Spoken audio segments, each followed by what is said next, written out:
En DF buscamos las señales más importantes para entregarte los titulares y contenidos del mañana, ampliando tu mirada y dándole otro valor a tu interés por los negocios. Visibilizar una portada con mujeres líderes importa.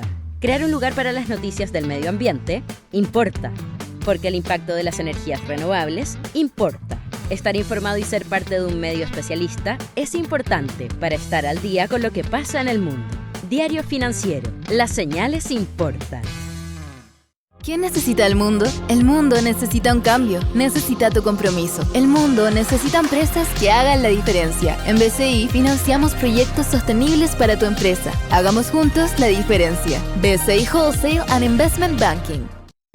Partimos nuestro compromiso en el norte del país para luego mover nuestra energía a la zona centro-sur. De la mano de las comunidades, nuestros colaboradores, clientes, inversionistas y autoridades, con nuevas tecnologías y mediante un proceso de transición justa que genere un impacto positivo en las personas y el planeta, siguiendo nuestro compromiso de actuar para acelerar la transición hacia una economía neutra en carbono. En ENGIE lideramos la transformación energética de Chile.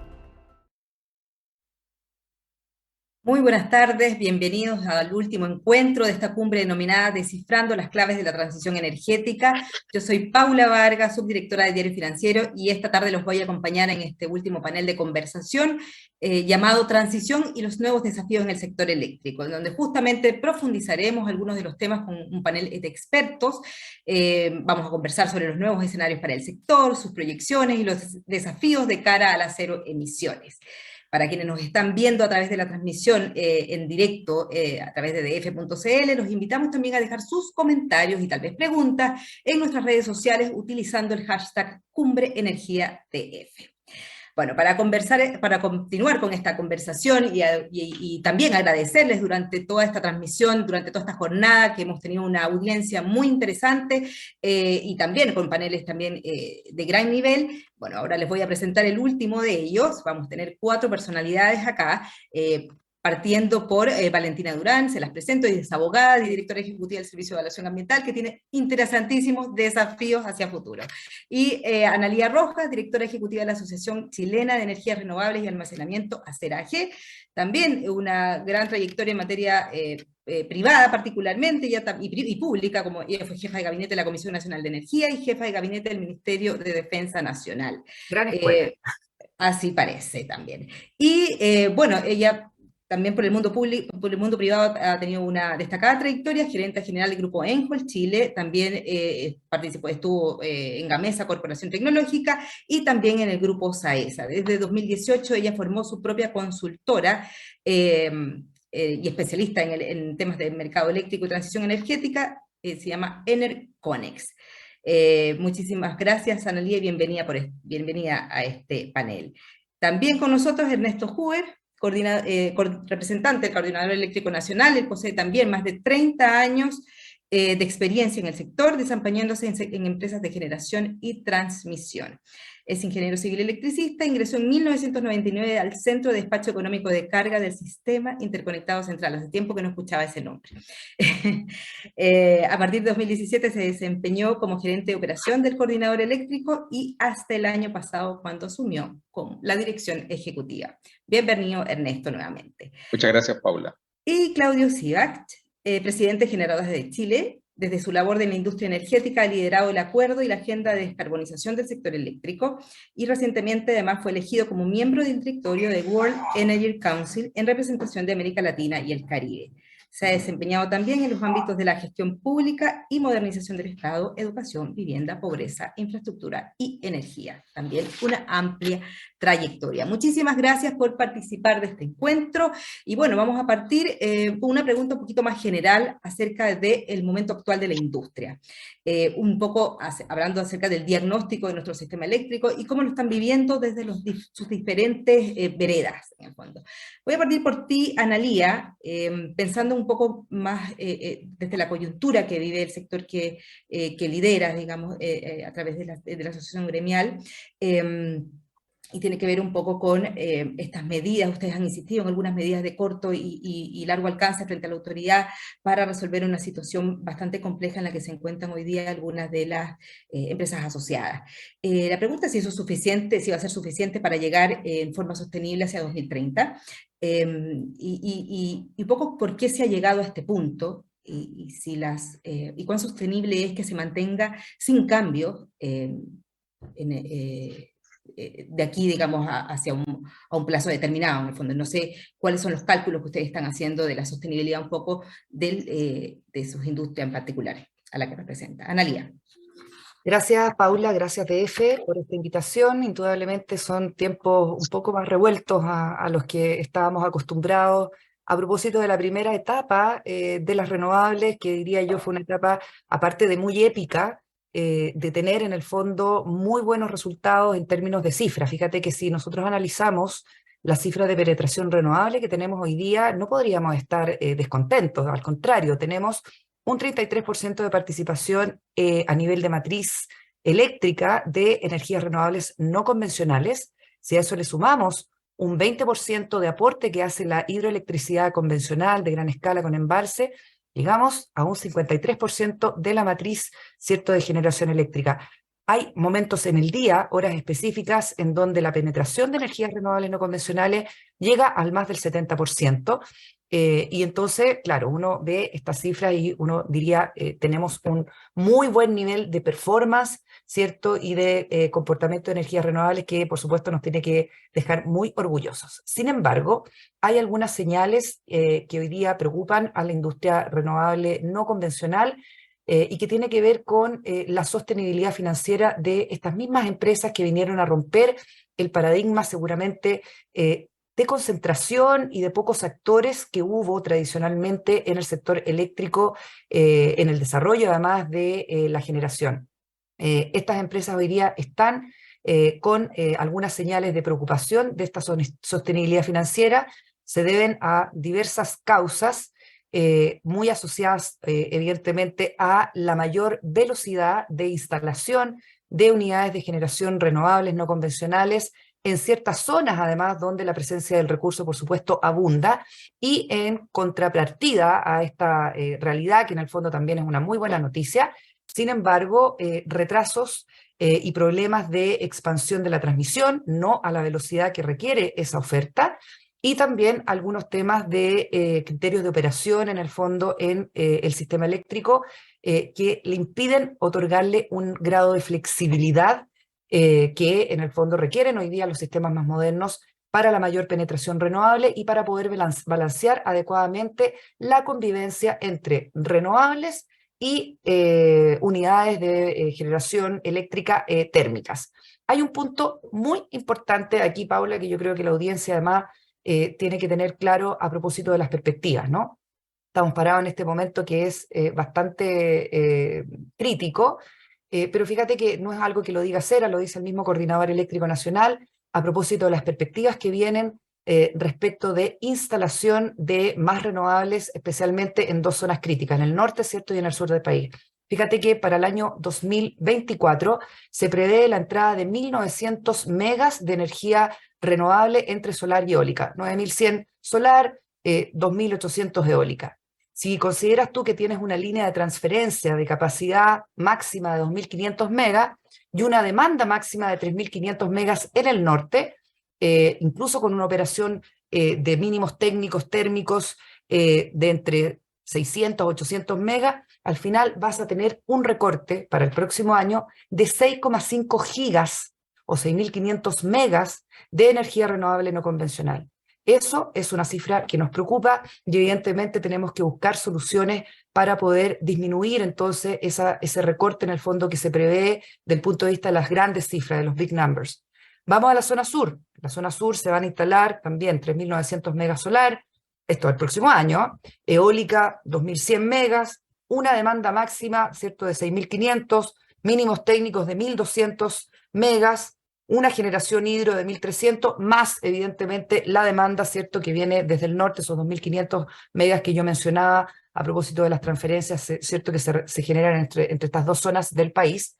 Pero al final también vas a tener en los grandes números 4.500 megas de recorte de generación renovable. Esos son los números que preocupan. Vamos a poder hablar aquí seguramente en este diálogo, además que vamos a tener con el mismo coordinador y con otras empresas, ¿cierto?, del sector, con otros gremios, cómo es que enfrentamos esta situación, porque evidentemente los recortes no son buenas noticias para la industria, tampoco para el consumidor, porque al final terminamos reemplazando esa energía que es limpia y más barata por energía que es más contaminante y también más cara. Así que esas serían las perspectivas de preocupación que tenemos desde la industria renovable no convencional.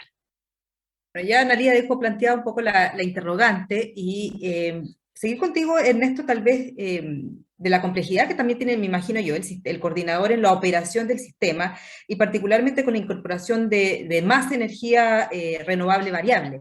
Así que cuéntanos ahí un poquito cómo están viendo esta situación y también responder un poquito a las interrogantes de Analía respecto de su preocupación puntual, no respecto de la situación de ahora, sino de lo que viene hacia 2024, Sí. desde 2024 hacia adelante. Ok, Paula, bueno, reiterar también el agradecimiento al equipo ahí del diario financiero y los auspiciadores que han de alguna forma organizado este evento. Yo creo que es una muy buena oportunidad para poder comentar los principales desafíos que tiene la industria eléctrica en relación con la transición energética. Yo quería referirme brevemente a lo que ha sido la evolución, esta mirada del vaso medio lleno, que de alguna forma también Analía lo mencionaba. Si uno mira las cifras del año 2017, 2018 respecto a la participación de energía renovable variable, que de alguna forma es la que impone un desafío. Nosotros siempre, cuando hablamos de este tipo de energía limpia, preferimos no hablar de problemas, sino que desafíos para la operación, y es así como el año 2017 la participación en energía anual de este tipo de fuentes de generación limpia alcanzaba aproximadamente el 10%, y uno ve como hay una lámina que muestra el ranking de los distintos países elaborada por la Agencia Internacional de la Energía. Nos situaba aproximadamente en ese año en la medianía de la tabla, de esa tabla donde está el ranking de participación en este tipo de energías anuales, y de alguna forma hemos ido evolucionando de manera bastante vertiginosa en estos últimos años con la integración de más energía, fundamentalmente predominando la generación fotovoltaica, y había cuenta de esta evolución, ¿no es cierto? Llegamos al año 2022 con un cierre de participación de este tipo de energía en torno al 28%, es decir, en estos 5 años aproximadamente se ha triplicado la participación en energía renovable variable en nuestra matriz energética del sistema eléctrico nacional. Y también es importante destacar una variable que nosotros vamos monitoreando todos los días, que dice relación con la participación horaria de este tipo de energía. Alcanzamos el año pasado del orden del 67% aproximadamente. Mostramos ahí algunas cifras en nuestra cuenta pública que se hizo la semana pasada.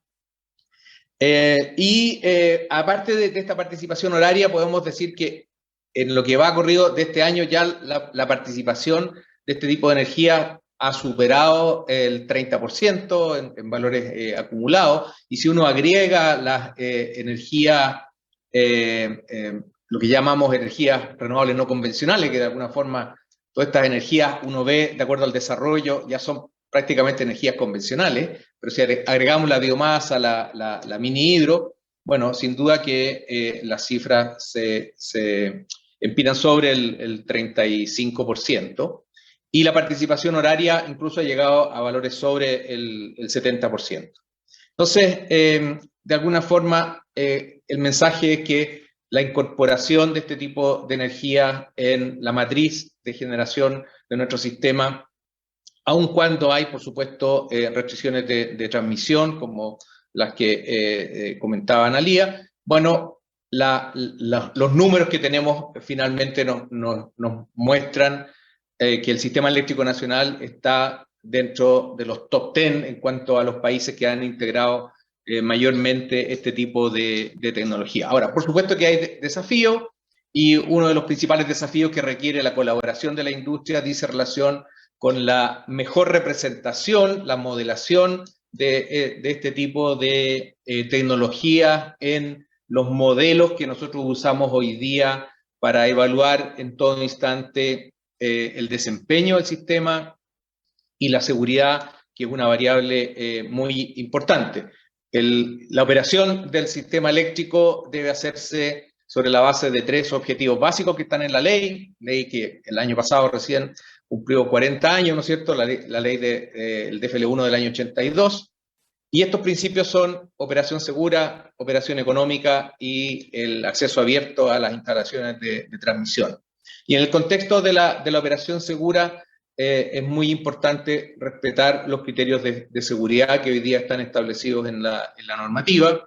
Sin duda que esas restricciones de seguridad muestran que es necesario ir perfeccionando y aumentando las capacidades de transmisión, fundamentalmente para atraer más energía de la zona norte a la zona centro, pero también es importante mencionar, y lo hemos dicho nosotros en algunos otros foros, que la mayor incorporación de energía renovable variable en el sistema está superando a la demanda que tiene nuestro sistema eléctrico, por lo tanto de ahí es muy relevante hablar también de las condiciones para poder electrificar mayormente los consumos.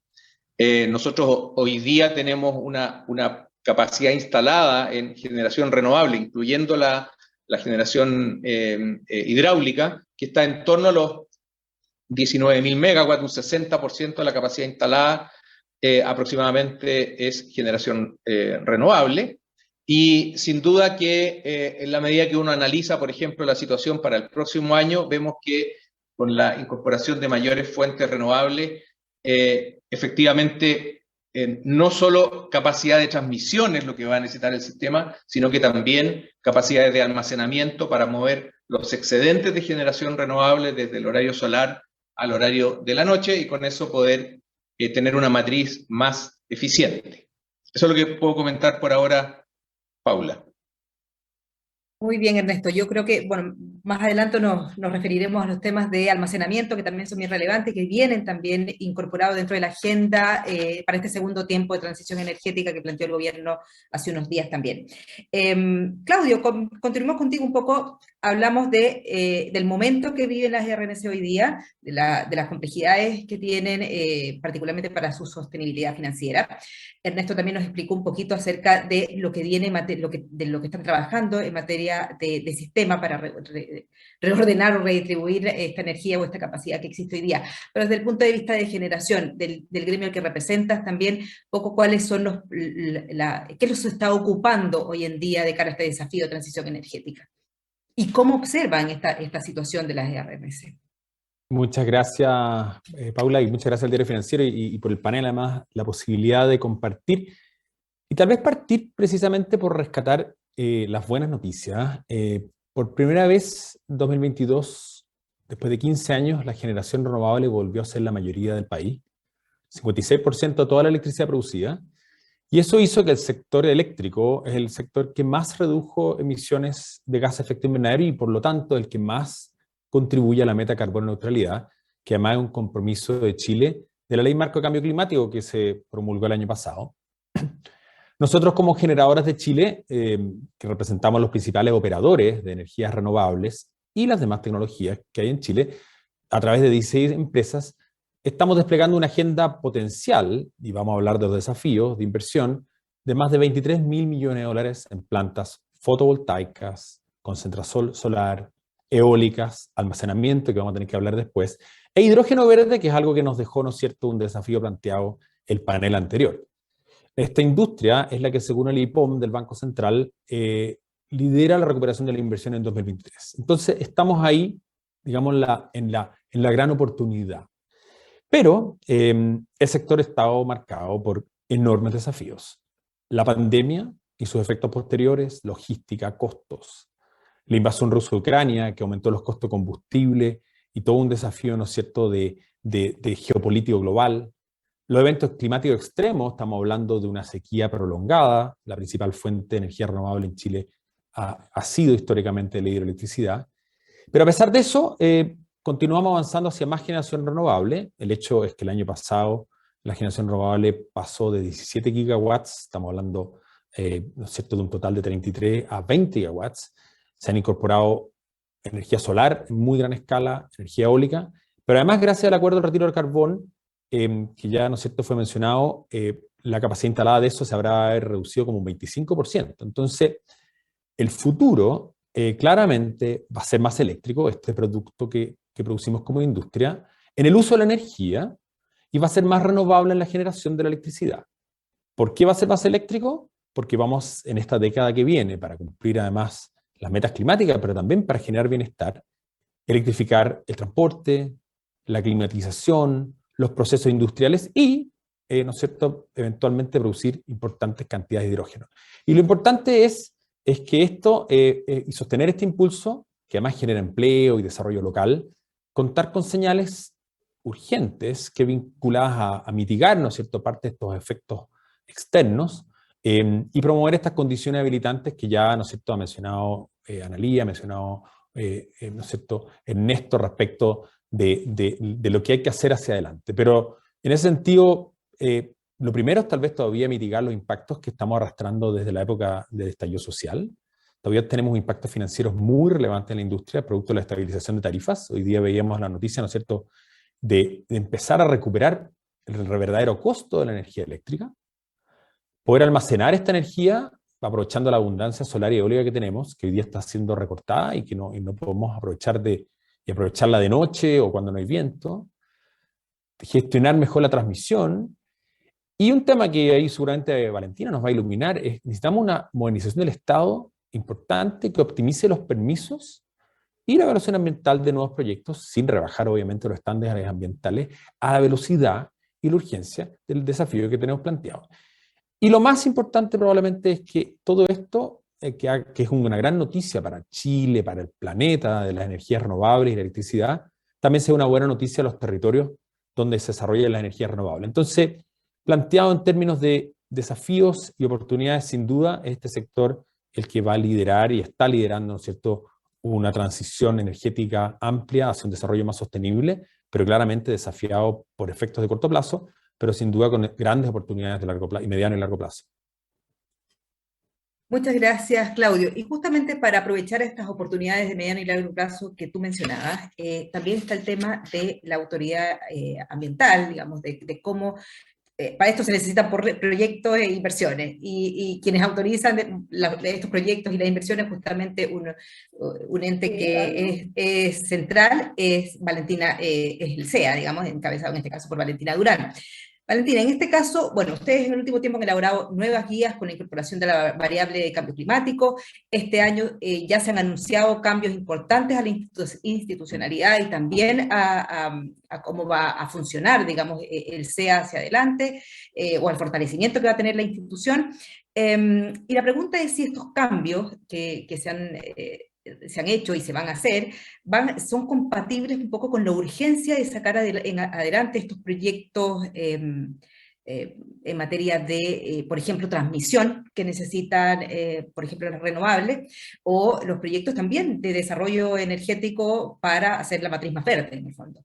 No sé qué tanto conversan, digamos, este fortalecimiento institucional con las necesidades o la realidad del desarrollo de nuevos proyectos. Muchas gracias, Paula, y agradezco también la invitación y el honor de participar en este panel junto a Ernesto, Claudio, Analía, aquí presente. Bueno, efectivamente, todo el sector energético nos ocupa mucho en el Servicio de Evaluación Ambiental. Este año ya llevamos 143 proyectos ingresados, de los cuales el 31% son de energía. La transición energética hoy día es un gran desafío. Estamos en un contexto de triple crisis climática, crisis de contaminación y de pérdida de biodiversidad. Y en ese contexto a nosotros nos corresponde administrar el sistema de evaluación de impacto ambiental y evaluar con igual rigor proyectos públicos que proyectos privados. también proyectos que deriven de políticas públicas muy importantes a las cuales, por supuesto, adherimos, y que otros proyectos que tengan un interés más bien particular. Porque nosotros lo que tenemos que hacer es dar garantías a la ciudadanía y a los titulares de proyectos, y en especial a la ciudadanía, de que ejerciendo nuestro deber de proteger el medio ambiente, logramos preventivamente asegurar el cumplimiento de la normativa ambiental en los proyectos. Entonces, eso para poner en contexto, digamos, de que la transición energética es un objetivo importante y nosotros estamos aquí en la evaluación de proyectos. ¿Cómo nos podemos preparar, no es cierto, y hasta qué punto nos conversan los cambios que se han ido anunciando? Por una parte, está lo que ha anunciado el gobierno a través de la ministra Maisa Rojas, ¿no es cierto?, de una reforma a la institucionalidad ambiental, al CIA, que la ministra justamente en este mismo diario, ¿no es cierto?, anunciada esta mañana, que en el segundo semestre se piensa ingresar el proyecto de ley en ese respecto, y también fue consultado recientemente el reglamento, la modificación al reglamento del CIA, para poder ajustarse a los desafíos, por una parte del Acuerdo de Escazú, del cual ya somos Estado parte, por otra parte del cambio climático, entre otros objetivos. Nosotros nos hemos planteado como eje de esta gestión asegurar una evaluación de impacto ambiental técnica y de excelencia. Y la idea es poder lograr, digamos, y acompañar a los distintos sectores y al sector de la energía, por supuesto, para que ingresen proyectos robustos, sólidos, bien preparados a través, y para eso nosotros trabajamos en guías, criterios de evaluación, y hacemos un gran esfuerzo de capacitación y un gran esfuerzo de puertas abiertas. Por otra parte, tenemos como desafío la implementación progresiva del Acuerdo de Escazú. Son derechos humanos los derechos de acceso a la información, la participación en la justicia. Por lo tanto, toda esta transición tiene que hacerse también, ¿no es cierto?, cumpliendo con estos derechos humanos y asegurando para poder garantizar y buscar la paz social que es necesaria para el clima de los negocios, asegurando una participación ciudadana informada. Y por otra parte, el gran desafío de cómo incorporamos el cambio climático en la evaluación de impacto ambiental y a través de qué herramientas.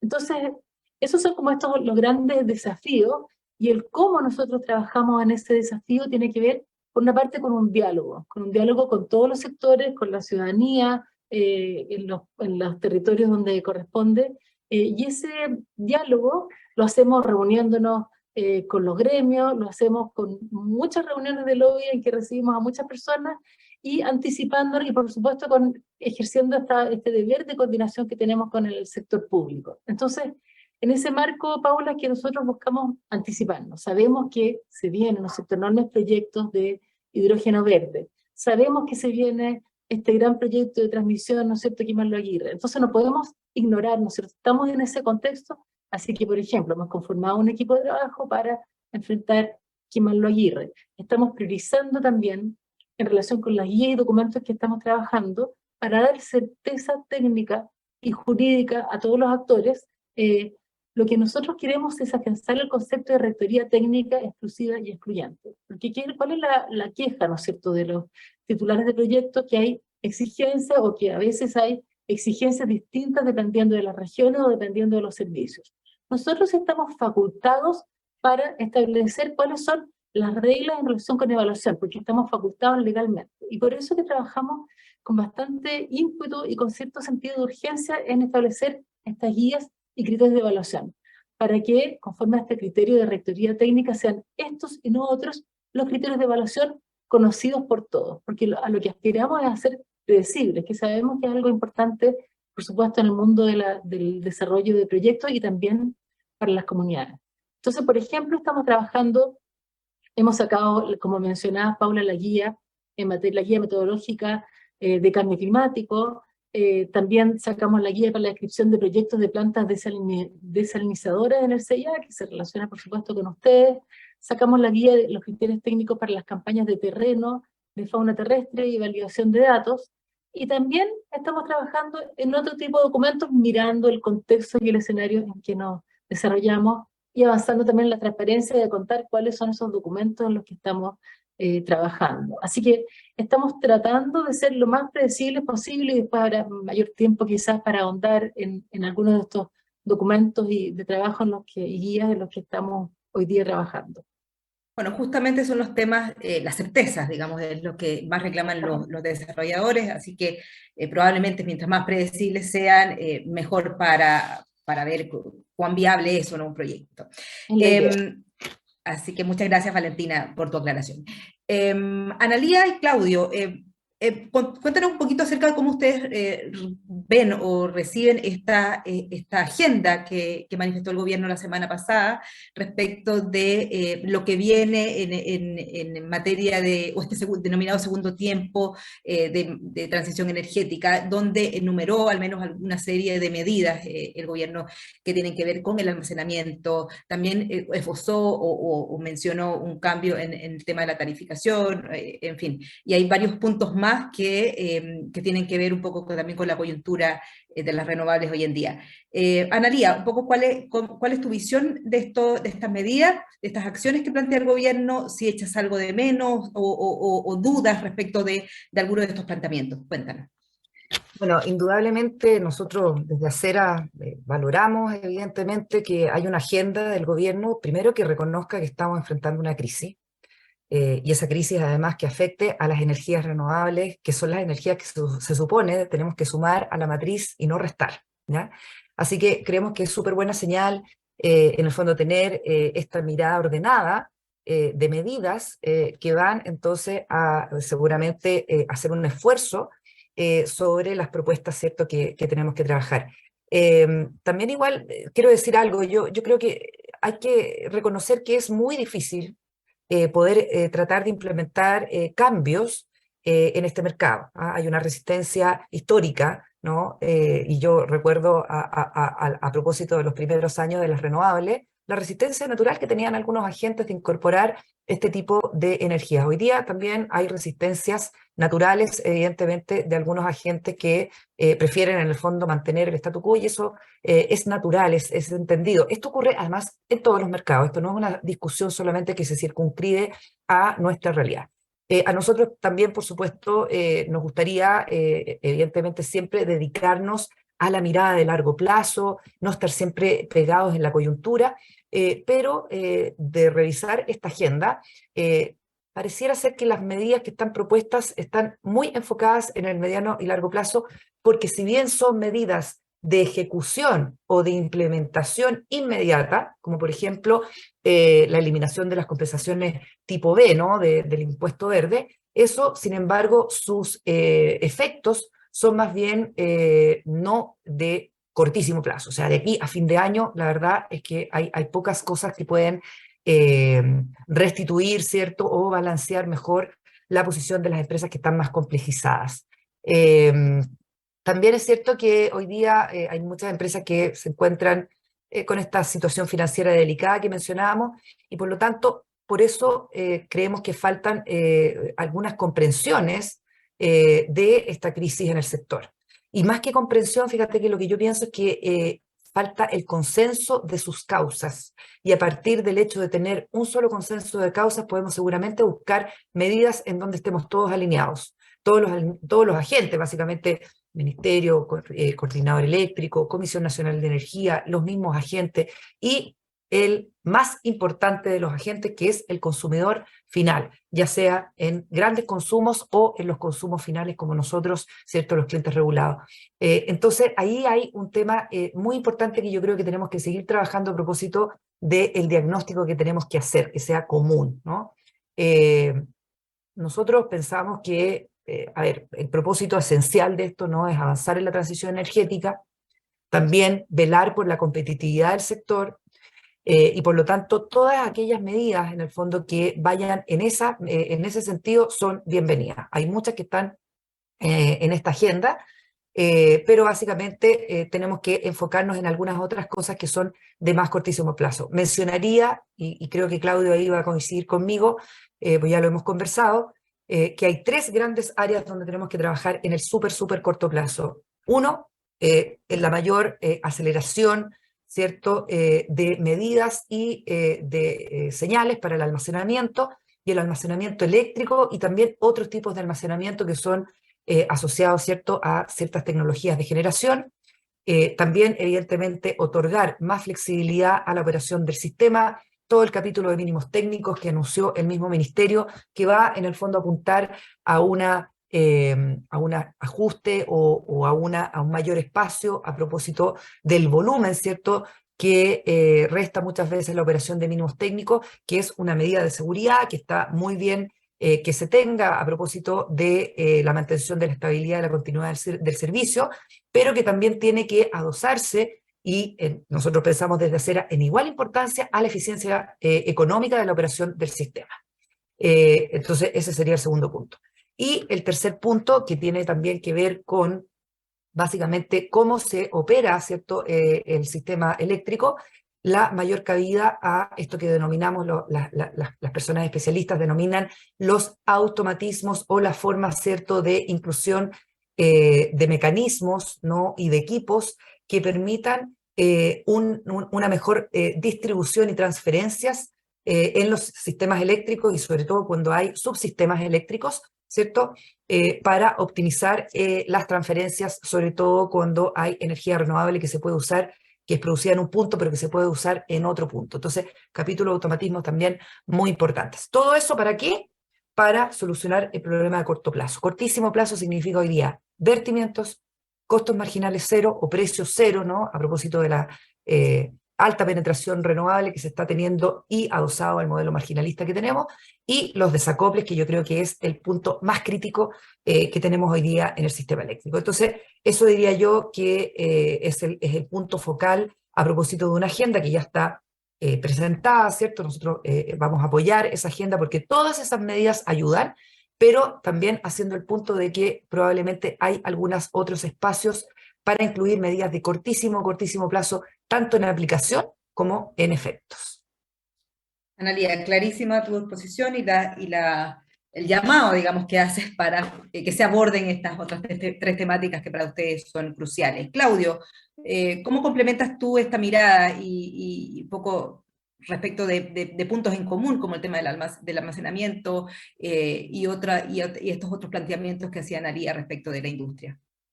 Sí, mira, complementando, bueno, primero que nada, evidentemente es fundamental la importancia en esta industria del trabajo público-privado para abordar la implementación de esta agenda, que además es denominada inicial para este segundo tiempo de la transición energética, que tenga estas dimensiones de corto plazo, pero también una agenda clara de mediano y largo plazo. Y ahí la importancia es que, y eso es una característica del sector, es que el diálogo regulatorio sea en base a evidencia técnica, riguroso, que permita continuar impulsando este bienestar que pueden generar, ¿no es cierto?, las energías renovables y promover, ¿no es cierto?, un uso confiable finalmente para los usuarios. Ahí claramente la primera prioridad es el desarrollo del almacenamiento de señales regulatorias que nos permitan aprovechar la abundancia de generación solar y eólica que hoy día tenemos y que no está siendo aprovechada totalmente. Estamos diciendo, ¿no es cierto?, de la posibilidad que en horario solar, Chile además tiene esta característica que, ¿no es cierto?, flaco y largo de norte a sur, por lo tanto en todo Chile se sale el sol a la misma hora y se pone casi a la misma hora, por lo tanto de alguna manera tenemos que almacenar la energía del sol abundante de día y trasladarla a la noche. Y también cuando nos sopla el viento, porque, ¿no es cierto?, son energías renovables variables, por lo tanto el desarrollo del almacenamiento y todo lo que pueda contribuir a ello en términos regulatorios, de mecanismos de dar certeza para que esta tecnología despegue. Lo segundo es, y también lo mencionaba Analía, ¿no es cierto?, una proactiva y adecuada gestión, por un lado en el corto plazo, pero también planificación del sistema de transmisión para poder llevar esta energía eólica y solar, que son las dos grandes, ¿no es cierto?, tecnologías que estamos desarrollando como industria, desde los lugares donde se produce, hacia donde están los consumidores, y mitigar los efectos de lo que se llaman desacoples, ¿no es cierto?, en distintas partes del territorio. Cuando hay ciertas partes se produce y entran a la línea de transmisión y no caben, una alternativa obviamente es desplazarlo hacia la noche a través del almacenamiento, pero otra es poder hacer uso mejor a través de tecnologías de este sistema de transmisión existente aquí y en el ahora, que además contribuye a mitigar impactos que algunas empresas del sector han estado viviendo. Y esto nos lleva, ¿no es cierto?, a una transición urgente de modernización del mercado eléctrico, perfeccionando el sistema que se conoce como marginalista, que es la piedra angular del diseño de mercado de la mayoría de los mercados del mundo, y promover un desarrollo competitivo de las energías renovables y el almacenamiento como nuevas tecnologías, pero también profundizar y mejorar el mercado de contratos. Es muy relevante complementarlo, así también lo ha planteado la Agencia Internacional de Energía Renovable, y cómo se distribuyen adecuadamente los riesgos en un contrato para poder seguir sosteniendo, ¿no es cierto?, la inversión en energías renovables. Recordemos que como Generadora de Chile, que somos los principales operadores y desarrolladores e inversionistas de energías renovables, llevamos varios años proponiendo agenda de modernización en esta línea, aportando estudios, creyendo que la importancia que tiene, ¿no es cierto?, todo el cambio tecnológico tiene que ir acompañado de una modernización regulatoria, y eso tiene que ser hecho de modo, obviamente, de una transición que no ocurra de la noche a la mañana, pero que tiene que ocurrir consistente con la velocidad que también nos exige la urgencia climática. Pero, y que quiero terminar, quisiera complementar y recordar, y por eso es tan importante que nos acompañe hoy día Valentina Durán, que todo lo anterior que podemos estar hablando tiene que ir acompañado de un esfuerzo importante de coordinación y gestión por parte del Estado. Es fundamental que la velocidad y la escala que nos exigen la inversión y la urgencia climática, que los permisos sectoriales, no la parte ambiental, pero también la parte ambiental, vayan a la par de los distintos servicios, y por eso es muy valorable el trabajo público-privado que hemos podido hacer con el Servicio de Evaluación Ambiental, como con los demás servicios, pero vemos algunos como, por ejemplo, el Consejo de Monumentos Nacionales o instituciones regionales, donde tenemos que entender que esto es un desafío común de país. Esto es una agenda público-privada, donde la transmisión es una infraestructura esencial, donde el almacenamiento requiere evaluación ambiental, pero donde estamos todos juntos en un mismo barco como país para hacer que la electricidad y la generación renovable sean, ¿no es cierto?, este pilar central de la transformación de Chile. Muchas gracias, Claudio. Valentina, ahí fuiste un poco, no interpelada, digamos, pero sí quedó en tus manos esta respuesta de qué tanto está haciendo o cómo está llevándose esta coordinación con los otros servicios que son más sectoriales en el fondo. Sí. Bueno, en lo que corresponde al servicio de evaluación ambiental, nosotros, no hay que olvidar que nosotros ejecutamos política pública y aseguramos el cumplimiento de la normativa ambiental. Nosotros, mirando este escenario, ¿cómo nos adelantamos? Tenemos mesas con el sector público, digamos, con los distintos servicios que participan en la evaluación ambiental. Tenemos como 30 mesas, digamos, de trabajo, y estamos además. Bueno, primero dictamos este verano un criterio de evaluación sobre un instructivo más bien de procedimiento para reforzar la facultad que nosotros tenemos de eventualmente desestimar los pronunciamientos de otros servicios cuando se expresen fuera de sus competencias o carezcan de fundamento. También estamos capacitando a los organismos con competencias ambientales a lo largo del país. También, por supuesto, que cada vez que vamos a regiones, y lo hacemos con el apoyo, bueno, desde la dirección ejecutiva y con las direcciones regionales, capacitando a los distintos organismos con competencias ambientales en todas estas materias, y también en los delegados presidenciales, y también en diálogo con los gobernadores regionales, porque como sabrán, digamos, parte de las comisiones de evaluación ambiental van a ser asumidas por los gobernadores regionales una vez que se ha tomado de razón el decreto respectivo. Así que estamos trabajando en esa línea. Y por otra parte, ¿cómo nos vamos adelantando? A través de las guías y los criterios de evaluación, por ejemplo, estamos trabajando en colaboración con el Ministerio de Energía, lo anunció el ministro Diego Pardo hace poco, en un criterio de evaluación en el CIA relativo a una introducción a los proyectos de almacenamiento de energía y su relación con el CIA. ¿Ingresan, no ingresan? ¿Cuándo ingresan? Si es que ingresan, ¿cómo deben describirse? ¿Cómo se relacionan? Para poder dar claridad y tranquilidad respecto de cuáles son los criterios de servicio que tienen, por lo tanto, que unificarse a lo largo del país. También estamos trabajando, por dar algunos ejemplos, digamos, viene, ¿no es cierto?, el hidrógeno verde con una enorme cantidad de aerogeneradores. Tenemos una cantidad, desde el 2015 tenemos 600 proyectos aprobados de energía fotovoltaica. Estamos trabajando en un criterio sobre el manejo de paneles fotovoltaicos en desuso, ¿no es cierto?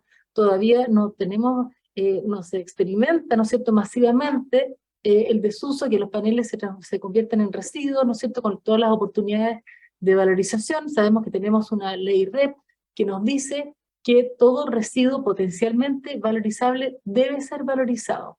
Entonces estamos trabajando en este criterio. También estamos trabajando en un criterio de evaluación sobre consideraciones para la predicción del ruido audible asociado al efecto corona en los proyectos de transmisión eléctrica. También un criterio sobre la caracterización de la componente arqueológica, hablaban recién del Consejo de Monumentos Nacionales. Todos estos documentos nosotros los hacemos en colaboración con los otros organismos con competencia ambiental.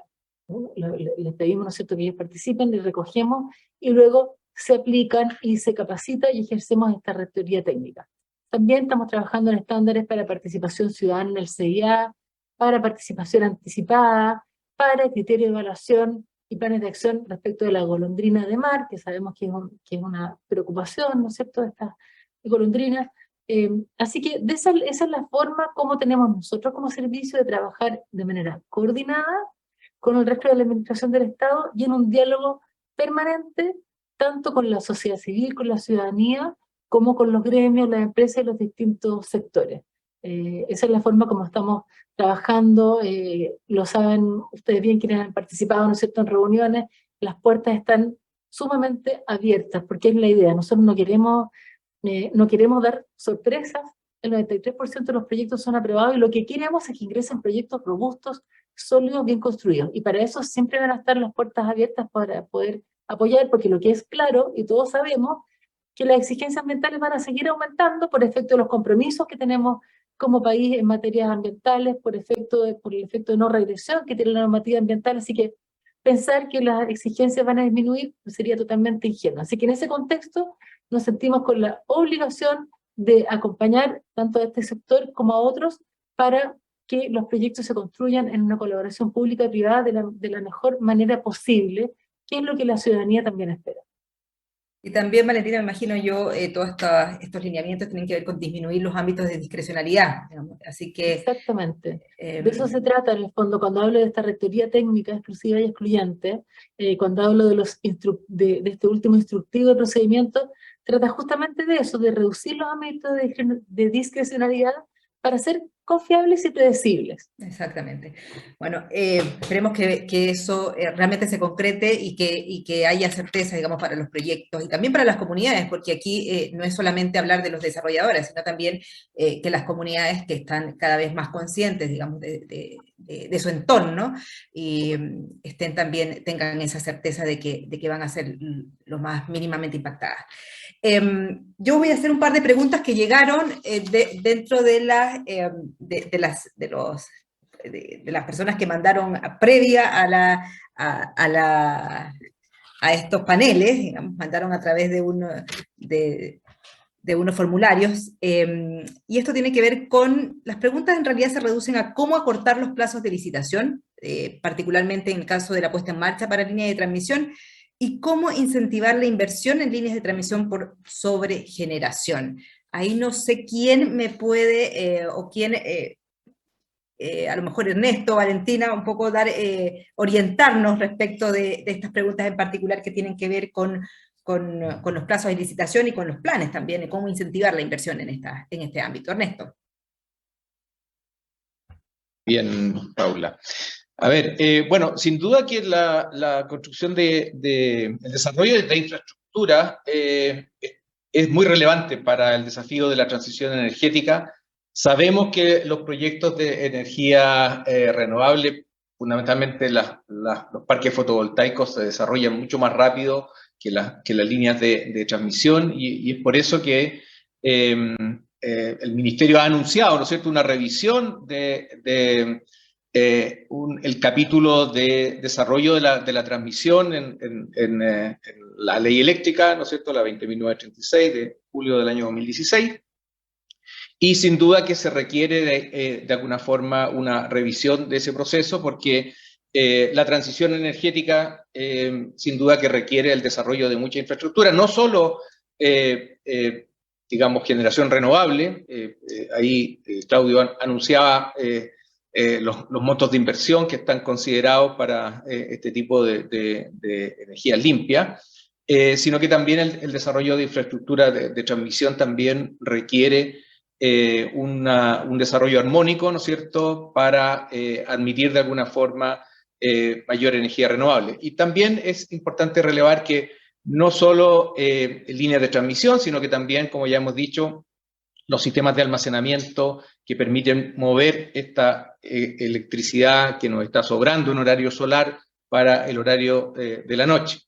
También quiero agregar, Paula, que uno de los grandes desafíos que está enfrentando la operación del sistema, y por eso que decimos muy enfáticamente que hoy día el sistema no se opera como antes, ¿no es cierto?, cuando el parque generador estaba fundamentalmente conformado por centrales térmicas e hidráulicas. Hoy día, con esta mayor incorporación de energía renovable, nosotros estamos enfrentando variaciones de la generación convencional una vez que se produce la puesta de sol, de aproximadamente 5.000 megawatts en 3 horas, y eso sin duda que impone un desafío no menor a la generación renovable y a la generación convencional existente. ¿A qué me refiero con generación renovable? La generación hidráulica, que después de la puesta de sol tiene que contribuir a aportar a la punta del sistema, a la generación convencional térmica, que también tiene que aportar a estos 5.000 megawatts que tenemos que aportar una vez que se produce la puesta de sol, y sin duda que la incorporación de infraestructura de almacenamiento en esta que se ha llamado la década decisiva va a constituirse en una de las condiciones habilitantes de esta transición energética. Nosotros como coordinador tenemos nuestra área de planificación que elabora una recomendación del plan de expansión que después es analizada por la Comisión Nacional de Energía, además de las propuestas que hacen los distintos actores de la industria, y con eso se conforma un plan de expansión de la transmisión, y sin duda que los plazos de desarrollo de esos proyectos requieren una mirada y un afinamiento de los procesos para que la infraestructura finalmente de transmisión se construya en tiempos que sean armónicos con el desarrollo de la generación renovable. Pero también quiero destacar que el desarrollo de almacenamiento va a ser muy relevante, habida cuenta que, como hemos dicho, ¿no es cierto?, a partir del próximo año estamos viendo un acoplamiento de los costos marginales en horario solar, es decir, costos marginales cero desde Arica hasta Chiloé, en la medida que se puedan terminar los refuerzos que se están haciendo en la zona sur del sistema. Y la mirada de nuestra hoja de ruta, que ya el próximo año está cumpliendo un año desde que la próxima semana, un año desde que se lanzó la hoja de ruta, donde ahí hemos establecido las condiciones habilitantes que por un lado son técnicas y por otro lado también tienen que ver con aspectos regulatorios, como por ejemplo el mercado de ofertas, que es un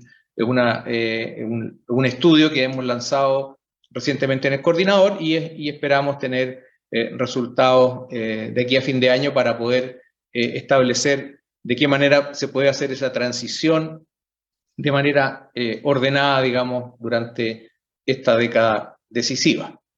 Eso por ahora, Paula. Gracias, Ernesto. No sé si, bueno, Valentina ya lo ha mencionado anteriormente, digamos, de la predictibilidad o de las mayores certezas que quieren, que están tratando de impulsar desde el sistema de evaluación de impacto ambiental, y me imagino que tiene mucho que ver con también darle predictibilidad en términos de plazos también a estos proyectos. Y ahí yo no sé si hay alguna medida en particular que tenga que ver justamente con acortar los plazos.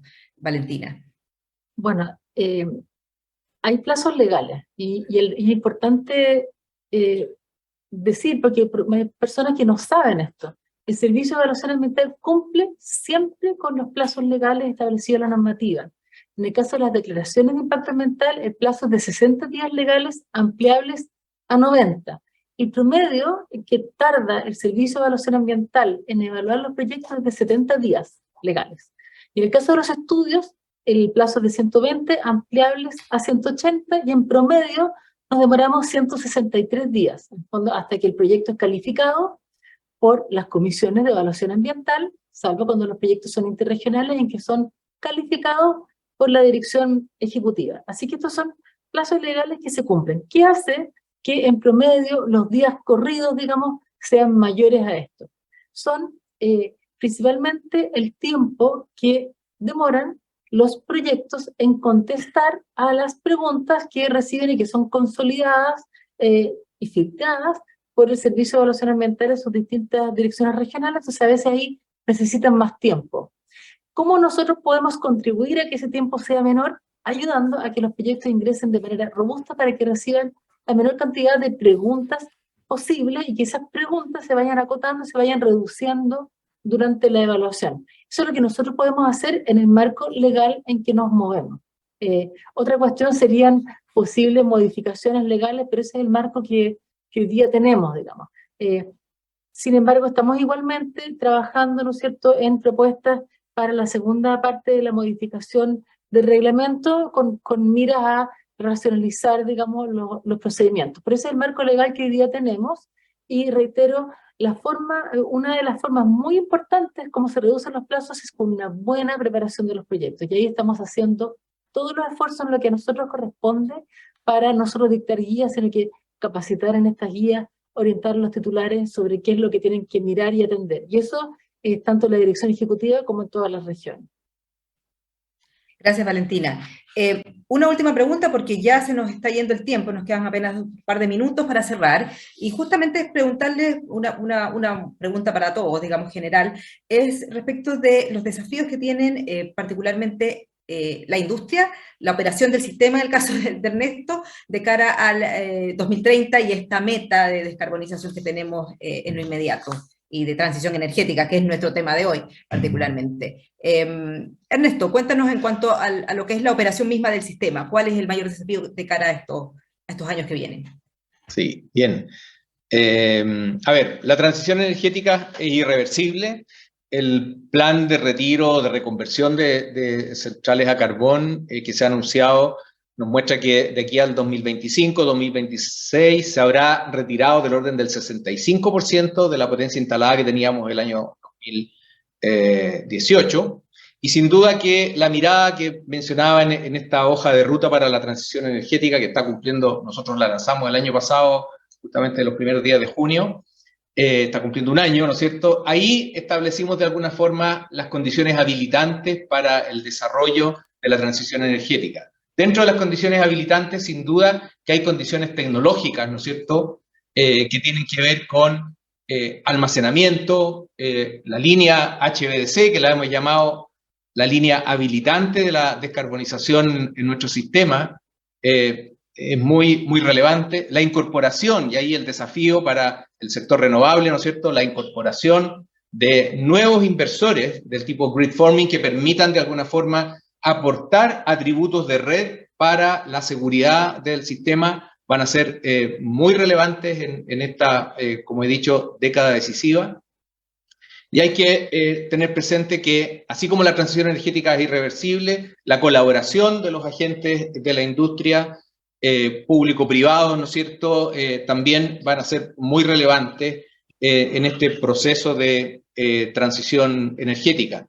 El cambio climático, ¿no es cierto? Uno ve lo que ha sido la evolución de estos más de 10 años de sequía continua que hemos tenido. Uno revisa la estadística hidrológica y la verdad es que no nos encontramos con 10 años de años secos consecutivos, dentro de los cuales también hemos tenido variaciones bien abruptas, por así decirlo, muy relevantes de lo que son las condiciones meteorológicas. Hemos tenido aluviones, ¿no es cierto?, inundaciones en la zona norte de nuestro sistema, y eso habla de la mirada muy relevante en relación con la seguridad del sistema. Es cierto que es importante flexibilizar la operación del sistema de transmisión mediante automatismos. El coordinador ha elaborado un procedimiento de automatismo, ese procedimiento de automatismo se discutió con la industria, con el panel de expertos, y finalmente hoy día tenemos unas reglas del juego que permiten desarrollar este tipo de tecnología.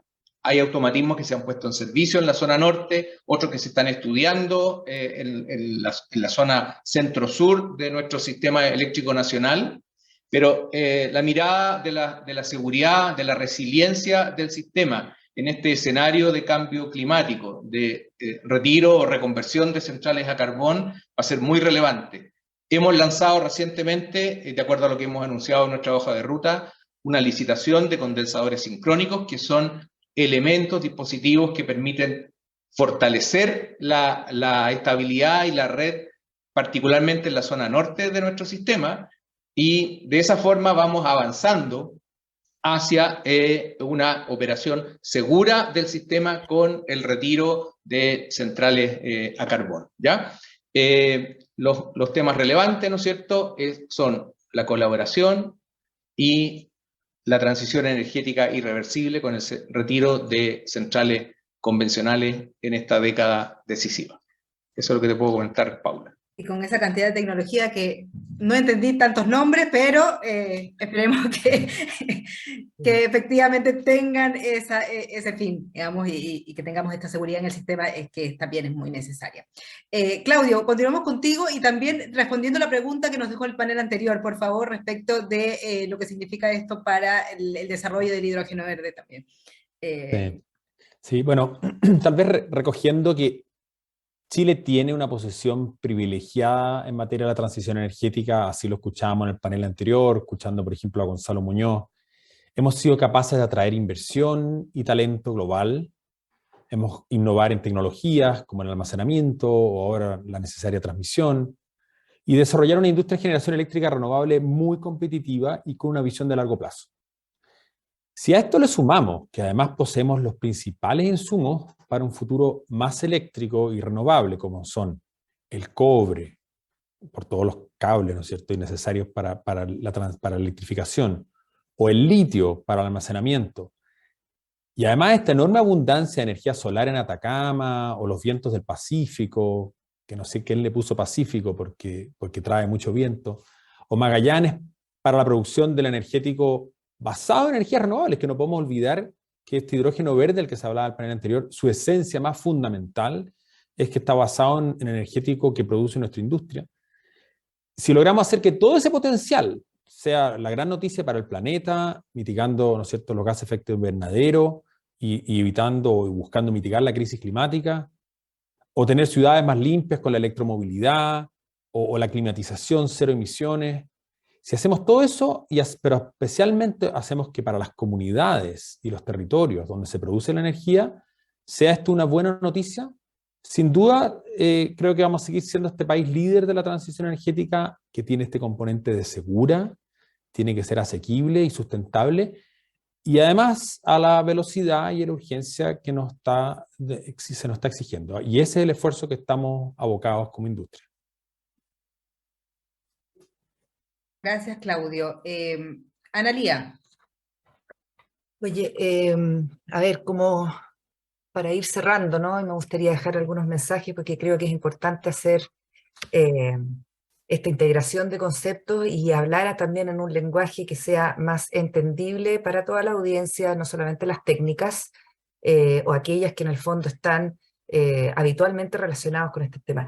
Mira, yo vería que en el fondo los grandes desafíos están en dos ámbitos. Uno, en la velocidad de la descarbonización, que en la primera etapa se entiende como el retiro del carbón de la matriz eléctrica, ¿no? Y me gustaría de nuevo, porque a propósito de que el dato mata el relato, la descarbonización, revisarla tal cual está. Hoy día hay 1.189 megas de energía o de centrales a carbón que están cerradas, ¿ah? Y esa es la buena noticia. Hay 2.369 megas que están comprometidos con una fecha de cierre al 2025. ¿Ok? Pero entre el 2023 y el 2025, esos 2.369 megas efectivamente se tienen que cerrar. Y es ahí donde, en el fondo, tienen que haber en el fondo, cumplimientos, ¿cierto?, para que efectivamente este plan de descarbonización del cual nos enorgullecemos tanto, efectivamente tenga ese propósito al 2025 con esos 2.369 megas, que además es el grueso, ¿cierto?, que está comprometido por retirar, que efectivamente llegue en ese plazo al 2025 con ese cierre. Y luego viene lo siguiente, hay casi 2.000 megas o 1.965 megas que no tienen fecha de cierre, pero están comprometidos al 2040. Entonces la pregunta es, ¿podemos adelantar ese cierre particular de esos 2.000 casi megas que quedan sin fecha, ¿no? O sea, no hay una fecha comprometida, pero sí sabemos que tendría que ser al 2040, ¿cierto? ¿Se puede realmente adelantar al 2030, al 2035, o vamos a tener que esperar al 2030 con todos los desafíos que en el fondo hemos revisado en este panel?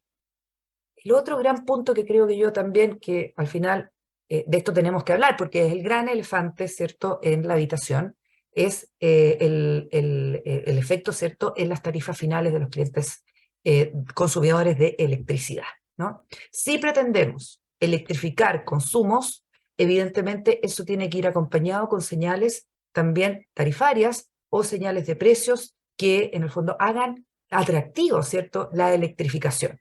¿Ah? Más allá del propósito climático, que todos entendemos que en la medida que tengamos suministro eléctrico abastecido de energías renovables y almacenamiento, eso muy bueno para, ¿cierto?, nuestros propósitos y ambición climática, pero también tiene que tener una contrapartida de tarifas que sean más convenientes. Entonces, ahí es donde viene la tensión. La tensión, ¿ok? No la atención. La tensión de cómo relacionamos estos propósitos, ¿cierto?, con el consumidor en el centro, que es que al final tengan no solamente un suministro seguro, sino también barato o conveniente, ¿no? Y ahí entonces donde empezamos a entender que hay hoy día ciertas reformas o ciertos trabajos, ¿cierto? Se indicaba el trabajo público-privado, la colaboración, ok, pero tenemos que tener un plan, ¿cierto?, que efectivamente acompañe a estos propósitos, velocidad y tarifas. El espacio regulatorio es finito, ¿no? El Poder Ejecutivo y el Parlamento también tienen una serie de restricciones porque hoy día hay un par de reformas, ¿cierto?, que son muy importantes para el sector. Está la ley de cuotas, por ejemplo, de cuotas renovables, que eleva al 60% la ambición de tener inyecciones, ¿cierto?, en el retiro, en las inyecciones de energías renovables no convencionales. Todavía agregamos ese título, y yo quiero explicar por qué, además, porque he escuchado varias veces a mis colegas decir, hoy día da lo mismo, energías renovables son tan abundantes que ya no son o no deberían ser llamadas no convencionales. Bueno, eso tiene una explicación en el origen de la ley, cuando discutimos, ¿cierto?, el 2025, el 20% del año 2025 sobrepasado con creces a propósito de la velocidad de la instalación de energías renovables no convencionales, pero era porque se le quería dar una señal a un tipo de tecnología que no estaba presente en nuestra matriz hasta esos años, y que era precisamente la energía renovable convencional, calificada en el fondo o graficada en la energía de gran escala hidráulica, ¿cierto?, con embalse. Entonces, por eso damos ese título o ese apellido, no es casual, ¿ya? Y yo creo que hay que mantenerlo. Segundo, el espacio entonces hoy día con la ley de cuotas, ¿no? El espacio también regulatorio o parlamentario de discusiones por iniciativa del Ejecutivo de una ley tipo misceláneo, pero que en el fondo incorpora muchas variables que son necesarias para la transición energética, y por eso se conoce el proyecto de ley como el proyecto de la transición energética. Apunta más que nada a solucionar algunos temas en la planificación y en la ejecución de obras de transmisión, y también en la incorporación de los criterios de la ley de cambio climático a la política energética a largo plazo, ¿no? Que eso es muy importante también incluirlo, ¿cierto?, dentro de nuestros desafíos. Pero fíjate que hay un desafío que, a propósito de hacer a representar también toda la cadena de valor de la industria renovable, no solamente los generadores, tenemos que mirar, que es la latamente demandada, requerida, propuesta, ¿no?, ley a la reforma de la distribución. El único segmento que no ha tenido una reforma en los últimos 40 y tantos años, y que si hacemos en el fondo eco de todo lo que significa precisamente la electrificación de los consumos, las señales para la flexibilidad de la demanda, las señales para la mayor incorporación de tecnologías que también tienen que estar habilitadas en ese último segmento, ¿cierto?, el segmento final con el que se relaciona el consumidor. La generación distribuida, o sea, la 5D de la descarbonización es precisamente una de ellas, la D de descentralización.